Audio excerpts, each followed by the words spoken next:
A mix-up with a package delivery led me to encounter a beautiful woman exuding mature charm. Little did I know, this woman would turn out to be the wife of my colleague at work. 01, I stared blankly at the package I had just opened. What is this? Didn't I order a water bottle? Even if the seller had mistakenly sent just a bottle cap, I could have understood. But this was clearly something only a woman would buy. How was I, a grown man, supposed to use this? The jumbled descriptions of its various functions on the packaging only deepened my embarrassment. Just as I was at a loss for what to do, my phone suddenly rang. Seeing an unfamiliar number, I hesitated for a moment before answering.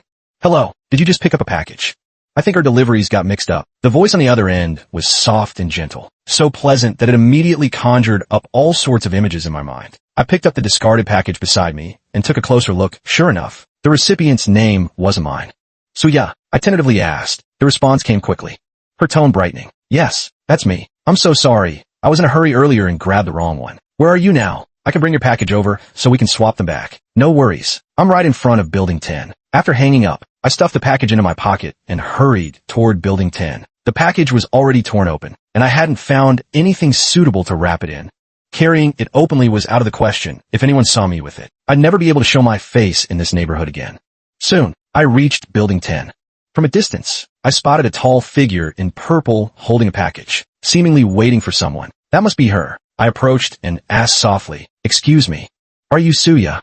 The woman turned to look at me, nodded lightly, and quickly handed me the package in her hands. The moment I saw her face, my heart raced. She had delicate, oval-shaped features, arched willow leaf eyebrows, and a high-nose bridge adorned with gold-rimmed glasses. Her eyes held a gentle warmth, tinged with a hint of urgency, and her fair skin completed the picture of mature, intellectual elegance. Looking at her, I suddenly felt as if I'd been rejuvenated, as though a long-dormant yearning for love had been reawakened. I'm 33 now. My current wife was someone I met through a blind date. There was never any real emotional foundation between us. I only married quickly because my family kept pressuring me. 5 years into this marriage, I've never once felt the spark of love. Life has always been dull and monotonous, but seeing her today made me realize I can still feel my heart flutter. I've always longed for love. After all, Suya's brows furrowed slightly, as if puzzled why I hadn't yet handed over her package. Snapping out my days, I suddenly felt a wave of awkwardness. Ahem, I was in a bit of a hurry when I got back, so I opened the package. Carelessly, I placed the now exposed package into her small, delicate hand. The warmth of her skin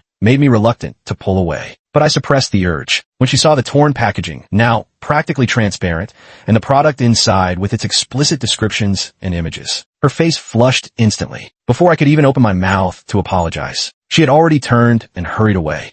Clutching the package, watching her retreating figure, I couldn't help but smile, replaying her shy expression in my mind. 02, I never expected that a woman as beautiful as Suya would need to resort to such things. If she wanted to, I believe with her looks, she could easily solve her needs just by crooking a finger. At first, I thought this was just a coincidence, and I even felt a little regretful that I hadn't gotten her contact information. But then again, I reminded myself that I was a married man. What good would it do even if I had? Over the weekend, Song Yang called me, inviting me and my wife over for dinner. Song Yang and I had a superior-subordinate relationship at work. He had only joined the company this year, but I had to admit, his work performance was impressive. In just half a year, he had already been promoted to a managerial position. Of course, part of that was thanks to my help. We were from the same hometown, something I found out when I reviewed his file. Over time, we grew closer, and I gave him a bit more support at work. Otherwise, there was no way he would have become a manager in just 6 months. Still, this was the first time I'd been invited to his home for dinner. I told my wife about it, and she had planned to come too. But after receiving a phone call, she gave me an apologetic look. "I can't make it, honey. The company needs me to handle something urgent. I probably won't have enough time. If I finish early, I'll come find you." There was nothing I could do. I helped her get ready and saw her off, then headed to Song Yang's place alone. Song Yang lived in the same neighborhood as us, so it didn't take long to get there. "Ah, look who's here. Come in, go in. Make yourself at home." Song Yang greeted me warmly, handed me a bottle of water. "Take a seat and wait a bit. There are just 2 more dishes left in the kitchen, and then we can eat." "Oh, where's your wife?" "She wanted to come, but something came up at work and she had to go back. No choice. Had to let her handle it first." I passed Song Yang a cigarette. "Ah, no worries. Work comes first. We can have a home-cooked meal anytime. I'll go finish up in the kitchen. You sit tight. Watch some TV." Song Yang quickly gestured for me to sit down and place the remote in front of me. "Don't cook too much. There's already plenty on the table. No need to be so formal." I chuckled helplessly, calling after his retreating figure. Seeing him wave me off, I settled onto the sofa, smoking and flipping through TV channels. Before long,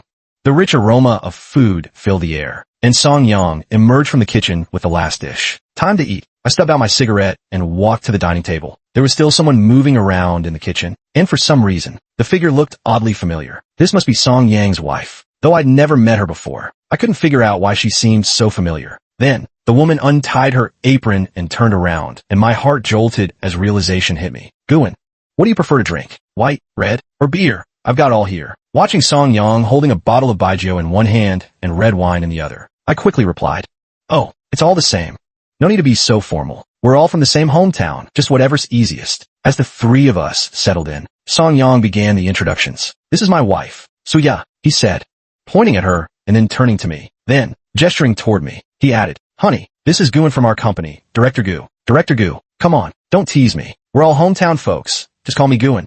I couldn't help but laugh, awkwardly. The way he introduced me was clearly a joke, but since Song Yang and I were close, it didn't really matter. "Nice to meet you." I looked at the gentle, mature woman before me, her high-bridged nose adorned with gold-rimmed glasses, and suddenly remembered the day I'd picked up the wrong package. 03.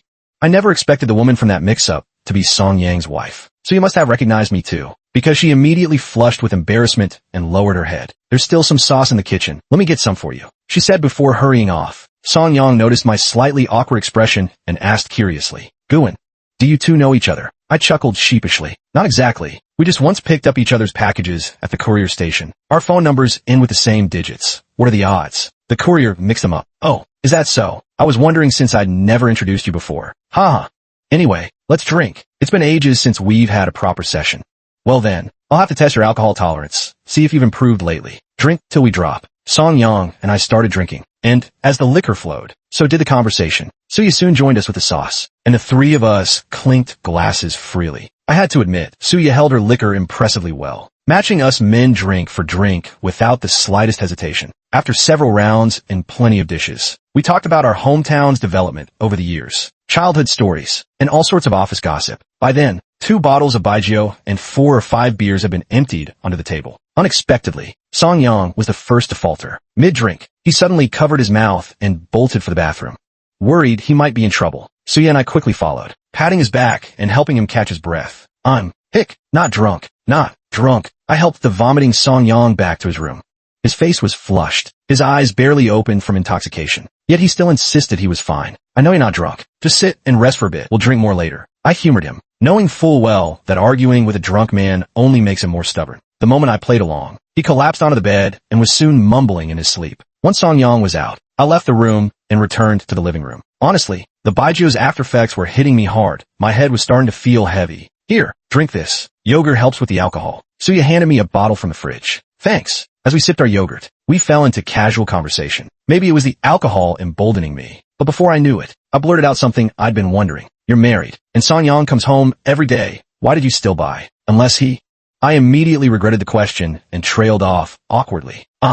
Sorry, I've had too much to drink. My mouth runs loose when I'm drunk. Don't take it to heart." I was still apologizing when, unexpectedly, Suya's eyes grew hazy as she looked at me and smiled. "Song Yang, he's not really up to it, you know, and me, a woman." As she spoke, those misty eyes never left mine, and under her gaze, I found myself speechless for a long moment. Her cheeks were flushed red, like a ripe apple, tempting one to take a bite. Suddenly, she leaned closer, her warm breath brushing against my face. My already alcohol-accelerated heartbeat quickened even more. With the alcohol clouding my judgment, I stopped caring about anything else. After all, her intentions were so obvious. What was there for a grown man like me to be shy about? Just then, Song Yang's voice echoed from the bedroom. "Water. I need water. Wife, bring me some water." Suya's previously dazed eyes instantly cleared. She pulled away and hurried to the kitchen to pour him a glass of water. Now sobered up, I cursed myself inwardly for being such a scoundrel. If Song Yang ever found out about this, how could I face him as a fellow townsman, overcome with regret and shame?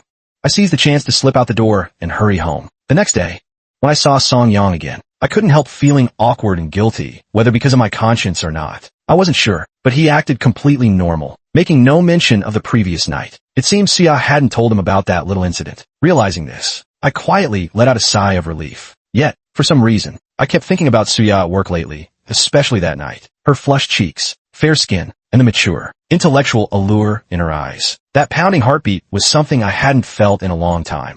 Still, I knew these thoughts were wrong. and I wasn't about to make such a foolish mistake. Just when I thought the matter was over, I realized some things were beyond my control. One evening, as I returned home from work, my phone suddenly rang. Staring at the unfamiliar number, I hesitated before answering. "Are you free right now?" "Who is this?" The voice sounded familiar, but I couldn't place it right away. "It's Suya. Can you come over? My water pipe burst. Song-yang isn't home, and I don't know how to fix it. Could you help?" Hearing her name, my heart skipped, more with excitement than shock. Song-yang was away on business this week. Suya, alone at home, couldn't possibly handle a broken pipe by herself. Torn between hesitation and anticipation, I finally agreed, telling her to wait while I headed over. After parking, I went straight to her place. The moment I stepped into the bathroom, the sound of rushing water filled my ears. The pipe had clearly ruptured. I rushed forward, instantly drenched by the spray. The flow was too strong, and after failing to find anything to block the leak, I had no choice but to force the bathroom's main valve shut. As I tightened it, the water gradually stopped. No other way. The pipe's completely broken, and we don't have a replacement. You'll have to call the property management tomorrow. For tonight, just make do. Thank you so much. Look at you. Your clothes are soaked. Let me get you some of Song-yang's to change into. I'll toss yours in the dryer. Only then did I notice that Suya was drenched too, her clothes clinging to her skin. My gaze was firmly drawn to those curves, and she noticed my stare, a hint of embarrassment flashing across her face. For some reason, the images from that night resurfaced in my mind, and I reached out to stop Suya as she tried to turn away. Perhaps it was all too sudden. Suya let out a startled gasp. At first, she resisted out of panic, but gradually, I sensed the flicker of desire in her heart. Suya looked at me with playful reproach. "Honestly, I don't even know if I called you here to fix the pipes or to fix me." I grinned at her, her forehead glistening with sweat, her expression utterly satisfied. "Well, both are fixed now, aren't they? Actually, if Song-yang can't handle things, you can always come to me for help in the future. Don't worry, I won't mind at all. Plus, you'll save on delivery fees," I boldly said, waiting for her reaction. "You're so annoying. Always bringing up the wrong things," she retorted, though the joy on her face was unmistakable. My heart stirred. "Oh, so I'm annoying now. Well, I could be even more annoying." Laughing, I pressed her down again. Back at home, I spent the entire night reliving what had happened with Suya. The excitement and thrill were impossible to suppress. But the moment I saw my wife, guilt surged through me. Yet, in the face of my own desires, that guilt quickly faded into oblivion. My relationship with Suya escalated rapidly. Whenever Song-yang wasn't around, she would message me, asking me to come over and help. The most unforgettable moment was in my car. Just then, Song-yang called. Before I could stop her, she answered, telling him she was eating spicy snacks. That experience was something I never had before. It was like stepping through a door into an entirely new world. That evening, Suya messaged me again. As usual, we met, and after the initial excitement, she looked at me with a smile and asked, "Guin, what do you think this is between us?" Her question weighed heavily on me, and I didn't know how to answer. What were we? I was a married man. Divorce wasn't an option, and she was married to Song-yang. She couldn't just leave him over this. We couldn't destroy our families for this. I had been avoiding this question, but there was no escaping it. Sooner or later, we had to face it. Seeing my prolonged silence, Suya seemed to understand. "Actually, Guin, I'm happy when I'm with you. That's enough for me. I know we can't really be together. We both have our own families. All we can do is enjoy the present. That's enough. If either of us ever wants to end this, we'll go our separate ways immediately." Okay. I felt a flicker of surprise, but also relief. Her words mirror my own thoughts. Hearing them from her lifted the weight off my chest. "Okay, I promise," I said. Yet, in that moment, I felt weak, angry at myself for it, but helpless. I had cuckolded my old friend, and the guilt toward him grew heavier. But faced with Suya, who stirred my heart so deeply, I couldn't resist the longing inside me. I decided to help Song-yang a little more. Maybe that would ease my conscience. At a company meeting, after my strong recommendation, Song-yang was promoted to director of the project department. To celebrate his success, I arranged a dinner that very night. At the dinner table, Song-yang looked at me excitedly and raised his glass. "Guin, I really have to thank you for this. If it weren't for your help, I wouldn't have been able to secure this position. Don't mention it. We're practically family. With your salary and bonuses increasing, you'll definitely surpass me soon. Let's work hard together. Let's work hard." The atmosphere at the table was lively, and everyone seemed happy, except for me, who quietly let out a sigh of relief. But I never expected that from that day onward. So you would start acting differently. 06. On Friday, Song-yang was working overtime at the company, and Suya texted me, asking me to come see her. Without hesitation, I rushed to the room number she had sent me. Once there, we fell into our usual routine until I noticed a deep, fresh scar on her. "What happened to you?" I asked, my expression shifting to concern.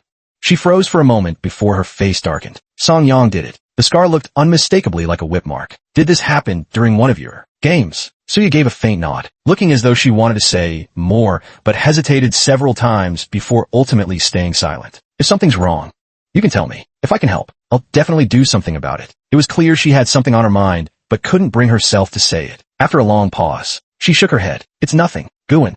Let's not think about anything else while we're together. Let's just talk about something happy. Something fell off, but since she didn't want to talk about it, I didn't press her. Once we got busy, I completely forgot about it. This time, Suya wasn't as cheerful as before. Instead, there was a trace of sadness in her eyes. Guin, let's end things after today. Why?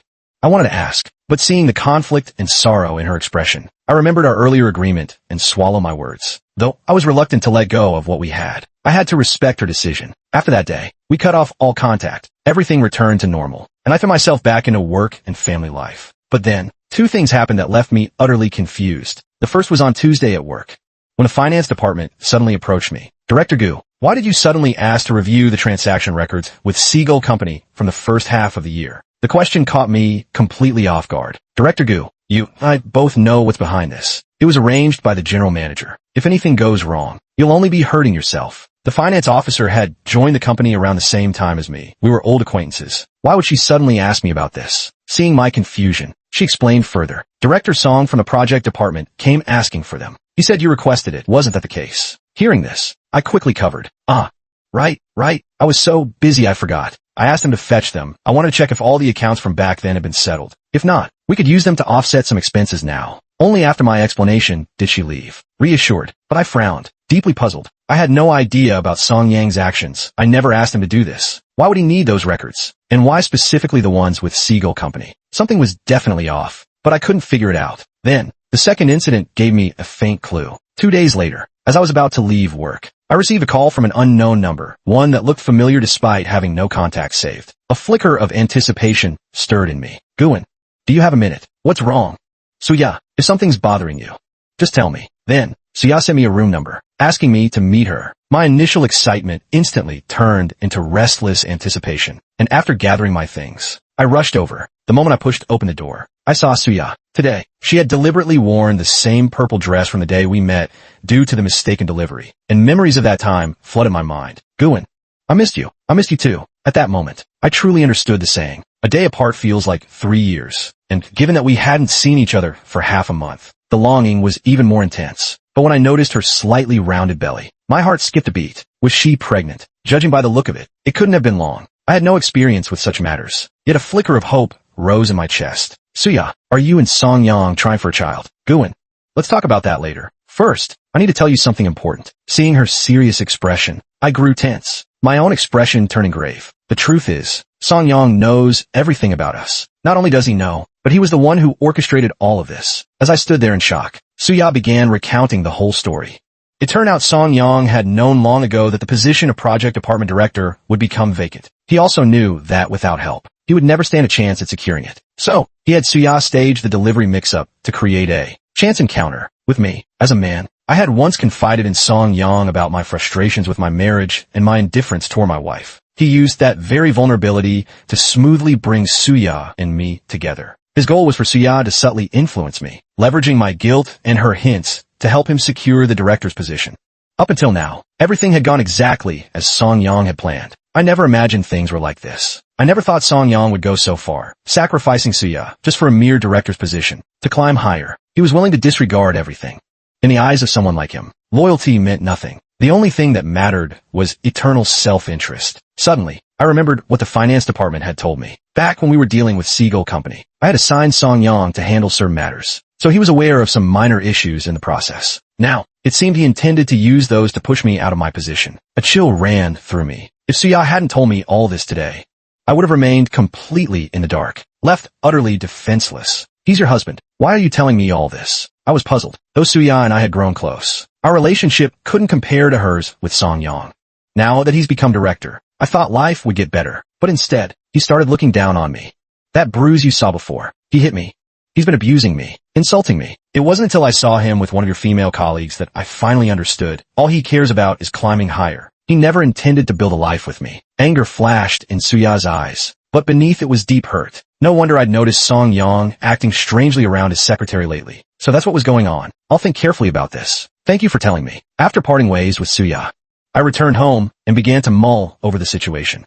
If he thought he could just take my place, he had another thing coming. 08 After returning to the company, I first went to the security department and had them install a surveillance camera facing Song Yang's office. The frosted glass of his office had a clear strip at the very top, allowing the camera to capture everything inside perfectly. By the very next day, I had obtained footage of Song Yang and his secretary in his office. Once I had the video, I sent it to Suya. As for how she would use it, that would depend on whether she wanted to divorce Song Yang or not. Immediately afterward, I retrieved a contract from my safe, a crucial transaction document with Seagull Corporation, which clearly recorded several transfers totaling 20 million yuan flowing into a subsidiary company. I handed this contract to the finance department, instructing them to pass it on to Song Yang without mentioning it came from me. They were to tell him it had been overlooked earlier. Just as expected, the very next day, Song Yang stormed into the general manager's office with these documents. Given his prior involvement in the project, he would naturally assume I had taken the money. Soon, a heated argument erupted inside, loud enough for everyone outside to hear. You were the one Gu and strongly recommended to me, and this is how you repay your benefactor.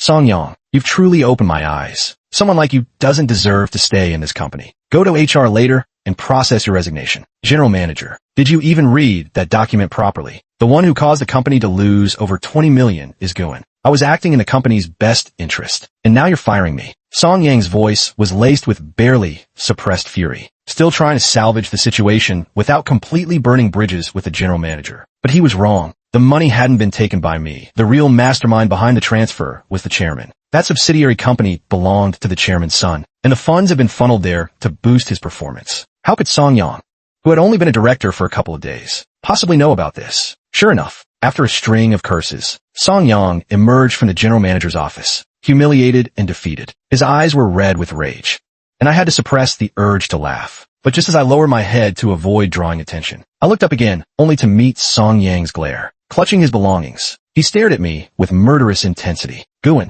don't think for a second you've won.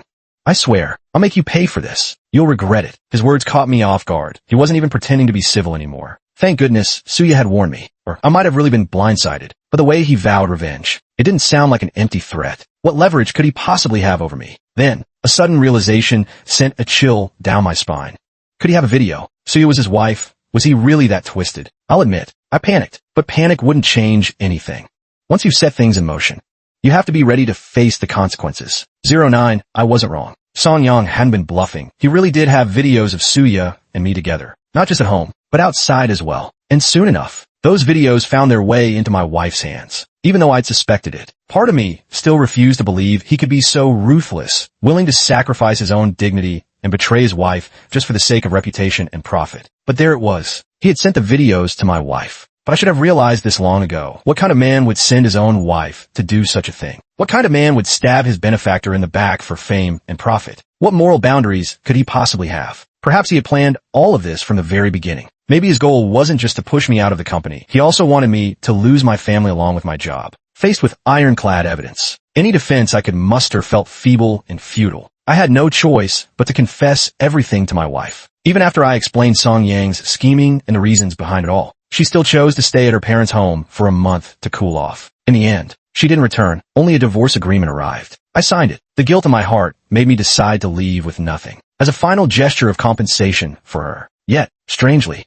I didn't feel any sorrow, just a faint sense of regret. The day I received the divorce papers, I sat in my car and smoked an entire pack of cigarettes. I didn't blame Song Yang for any of this. The fault lay entirely with me for failing to hold my ground, for lacking the resolve to resist temptation. If I hadn't taken that first step, none of this would have happened. So, in the end, it was I who gave Song Yang the opportunity. I couldn't blame him for setting the trap. Life always returns to its mundane rhythm, and those fleeting moments of excitement often turn out to be carefully laid snares. 2 weeks later, I heard that Suya and Song Yang had also divorced. The video I gave her must have been the final straw. She had made her choice. They split their assets evenly. From that day on, I never saw Song Yang again. Maybe he went back to his hometown, or perhaps he moved to another city to start anew. Maybe this was the best outcome for both of us. Gradually, my life returned to normal, just work and home. A simple routine.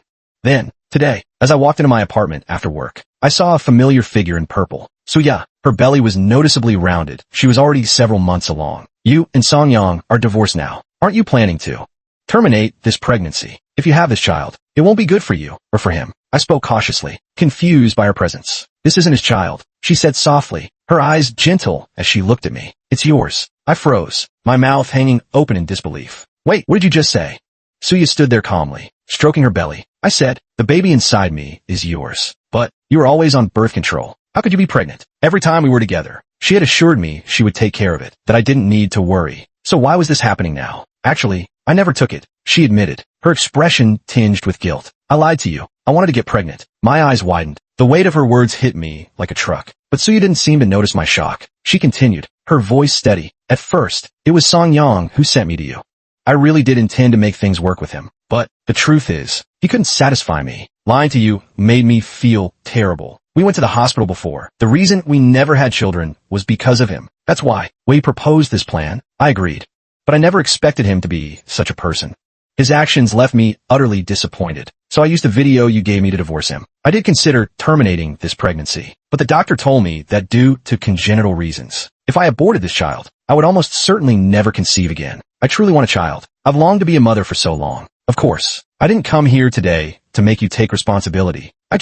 I'm leaving soon, and I wanted to explain everything clearly to you. As I listened to Suya's words, my emotions shifted from sorrow to sympathy, and finally to exhilaration. Who would have thought that just after my divorce, I was about to become a father? My ex-wife and I had never had children, and I had always yearned deeply for one of my own. Now, everything was laid out before me. You don't have to raise this child alone. You know, if you're willing, could you stay? Let's raise this child together. Suya's eyes widened in surprise at my words, then welled with tears that soon spilled down her cheeks. Slowly, I pulled her into my embrace. Perhaps my judgment in choosing friends has been flawed, but this time I don't think I'm mistaken. The end.